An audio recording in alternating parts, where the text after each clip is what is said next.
आला हजरत फाजल बरेलवी रहमतुल्लाह ताला अलैह ना लोगों से पूछते, जब कोई मदीने से आता, मक्के से आता, हज करके आता तो पूछते मदीने गए थे? सदर शरिया रहमतुल्लाह अलैह फरमाते हैं किसी ने कान में आके कहा हुजूर वो मोची हज करके आया। पक्की बात है हुजूर? हाँ। फरमाया चलो चलें।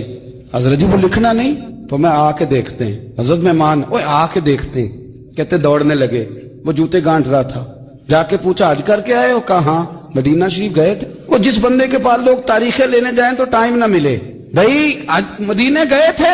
कहने लगा जी बड़ा करम किया सरकार ने, मैं तो 1.5 महीना रह के आया हूँ। कहते हैं जुब्बा कहीं, पगड़ी कहीं, कलम कहीं, शागिर्द कहीं, मुरीद कहीं, और अंदर नहीं हुजरे के अंदर छुप के किसी की ताजीम नहीं, चौक में मोची जूते गांठने वाला दुनिया देख रही है। आला हजरत झुके और मोची के पैर चूमने शुरू कर दिए। लोग पकड़ दें हुजूर ये क्या? वो भी पैर करने लगे पीछे हट जाओ।